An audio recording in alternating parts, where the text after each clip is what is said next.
नमस्कार। News times के विशेष कार्यक्रम में आपका स्वागत है। मैं हूं सर्वेश कुमार सिंह। आज जनवरी की 29 तारीख है। बहुत ख़ास दिन है।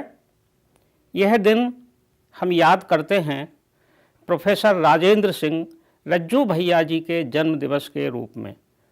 रज्जू भैया राष्ट्रीय स्वयंसेवक संघ के चौथे सरसंघ चालक थे। 6 वर्ष तक इस दायित्व का निर्वहन किया। रज्जू भैया एक दार्शनिक थे। रज्जू भैया आध्यात्मिक दृष्टि से परिपूर्ण थे।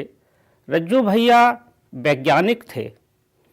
राष्ट्रीय दृष्टि से उन्होंने अपनी मेधा से भारत का, हिंदू समाज का और समग्र भारतीयों का उत्थान के लिए चिंतन किया और राष्ट्र के लिए समर्पित इस संगठन राष्ट्रीय स्वयंसेवक संघ के लिए अपना जीवन अर्पित किया।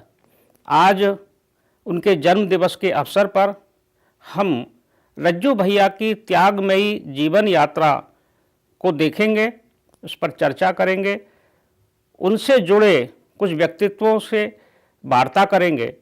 आइए देखते हैं एक रिपोर्ट। उनका जो स्वभाव था एक अच्छा सादगीपूर्ण था। वेशभूषा, खान पान, और कहीं अगर थोड़ा सा वो नाराज़ भी होते थे तो थोड़ा ध्यान रखकर उसको राह पर लाना और उसके मन को संभालना उसके स्वभाव का हिस्सा था। जब जब मेरी उनसे भेंट हुई तो एक आध पुस्तक लेकर के वो आते थे। उन्होंने कहा तुम्हारा पढ़ने लिखने का स्वभाव है, ये पढ़ो। पुस्तकें उन्होंने मुझे कई दी हैं। दीनदयाल जी की पुस्तक उन्होंने दी थी और एक परम पूज्य गुरु जी की छोटी सी जीवनी थी वो उन्होंने दी थी। एक शंकराचार्य पुस्तक थी वो उन्होंने दी थी। कुल मिलाकर एक आकर्षक व्यक्तित्व था। 10 लोगों में बैठ करके और कम संख्या का कार्यक्रमों पिथौरागढ़ जिले में आता उनका जब जाना होता, मुश्किल से 50 विद्यार्थी आते थे डिग्री कॉलेज के। उनके बीच में घंटों बात करते थे और फिर उनके साथ पर्वतीय क्षेत्र में मैंने कई यात्राएँ की हैं। तो यात्रा के दौरान जो भी तौर तरीके होते थे थोड़ा बहुत उनसे सीखा। मेधावी विद्यार्थी से सुयोग्य शिक्षक और शिक्षक से राष्ट्रीय स्वयंसेवक संघ के सरसंघ चालक तक की प्रेरणादायी यात्रा के पथिक रज्जू भैया 6 वर्ष तक सरसंघ चालक रहे। उन्होंने पूज्य बाला साहब देवरस से ये दायित्व 11 मार्च 1994 को ग्रहण किया। वे वर्ष 2000 तक संघ के सरसंघ चालक रहे। 29 जनवरी 1922 को जन्मे रज्जू भैया ने बुलंदशहर, नैनीताल, रुड़की, उन्नाव और प्रयागराज में शिक्षा ग्रहण की थी। वे मेधावी थे। उनकी प्रतिभा से प्रभावित होकर वैज्ञानिक सीवी रमन ने उन्हें नाभिकीय विज्ञान में अनुसंधान के लिए अपने साथ ले जाने का आग्रह किया था, किंतु रज्जू भैया ने संघ के कार्य को प्राथमिकता दी। उच्च श्रेणी में भौतिक विज्ञान में परास्नातक करने के बाद रज्जू भैया इलाहाबाद विश्वविद्यालय में ही प्रवक्ता हो गए। यहीं वे भौतिक विज्ञान के विभागाध्यक्ष रहे।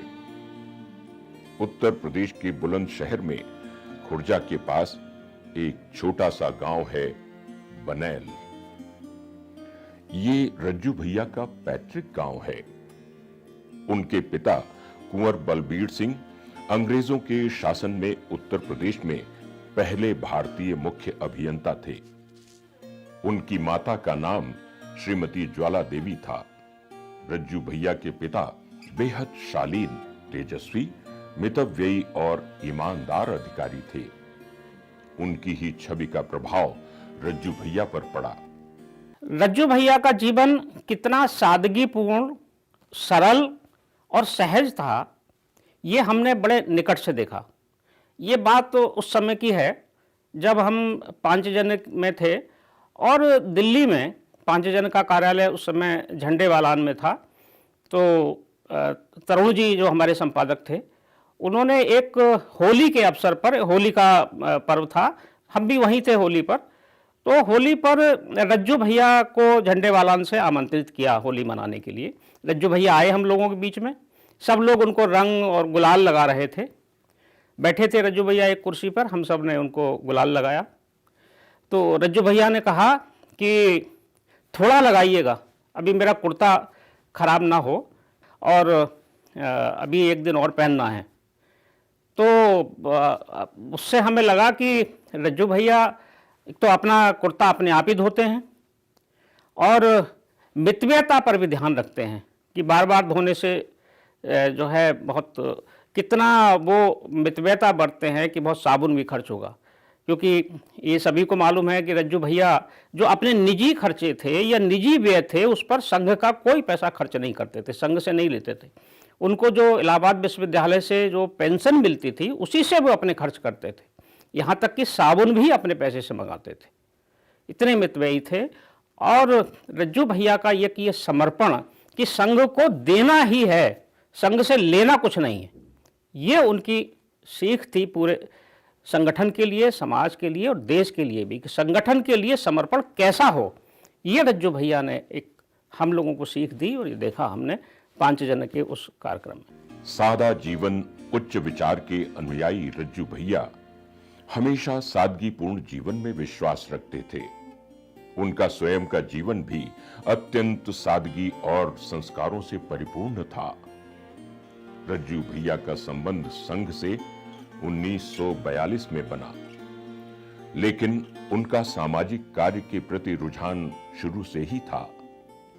इस तरह प्रयागराज में ही रज्जू भैया का संघ से लगाव हुआ।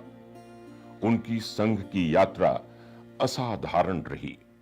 अक्सर लोग बाल्यकाल से ही संघ से जुड़ जाते हैं, लेकिन रज्जू भैया युवावस्था में सजग और पूर्ण विकसित मेधा शक्ति को लेकर प्रयागराज आए।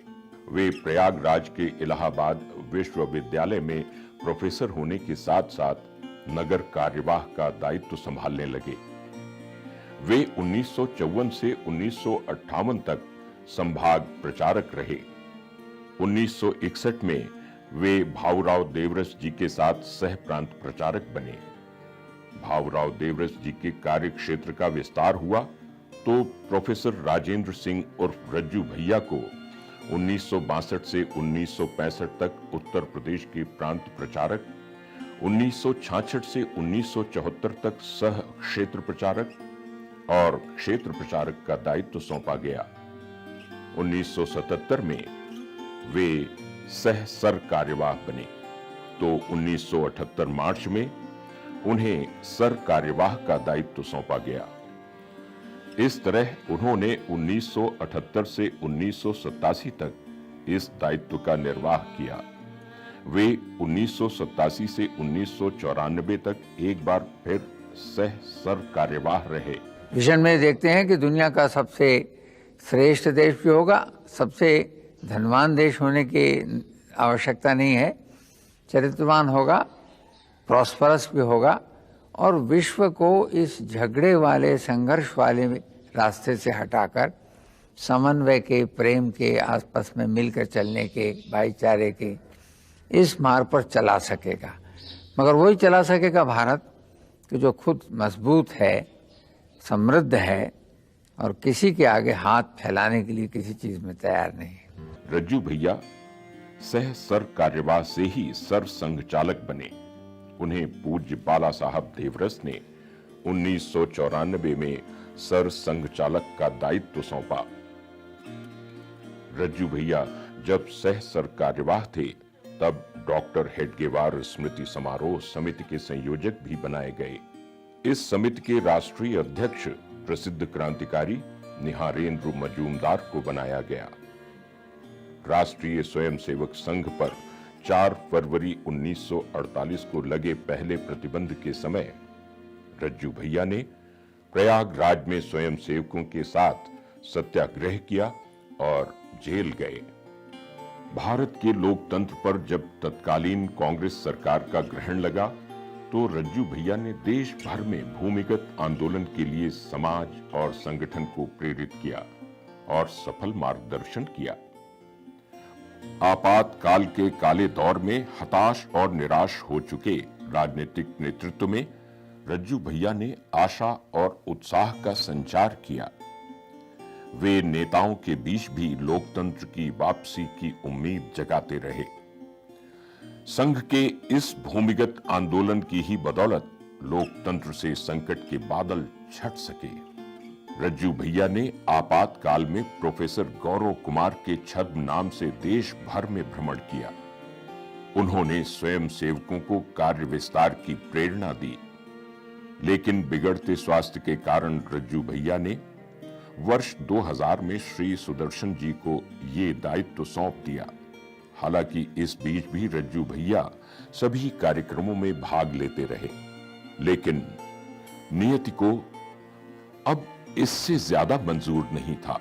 अंतिम समय तक सक्रियता को बरकरार रखते हुए रज्जू भैया ने 14 जुलाई सन 2003 को कौशिक आश्रम पुणे में जीवन यात्रा को विराम दिया।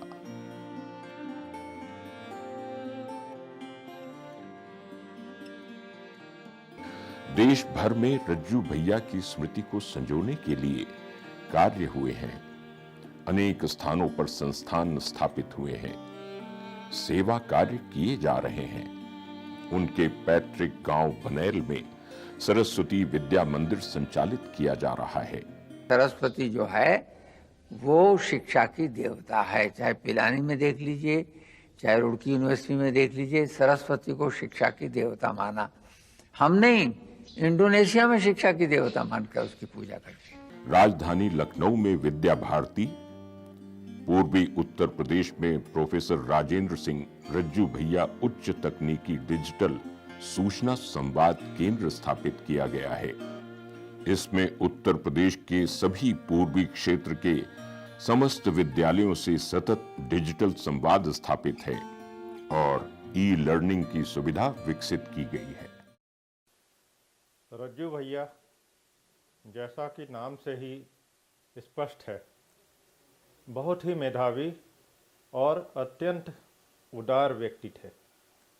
जीवन भर उन्होंने विज्ञान को, विज्ञान से जुड़े प्रयोगों को और विज्ञान की उपलब्धियों को बहुत महत्व दिया।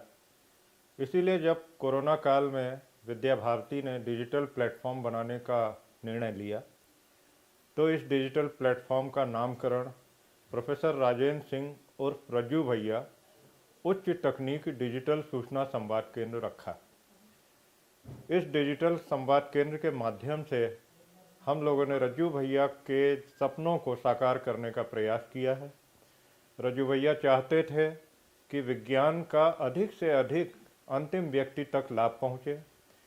समाज के अंतिम सिरे पर खड़ा हुआ व्यक्ति भी विज्ञान के विभिन्न उपयोगों से लाभान्वित हो, उसके बारे में जाने और वो जीवन के सुखों के लिए, जीवन के विकास के लिए, जीवन की उन्नति के लिए उस विज्ञान का प्रयोग करने के लिए निश्चित रूप से तैयार रहे।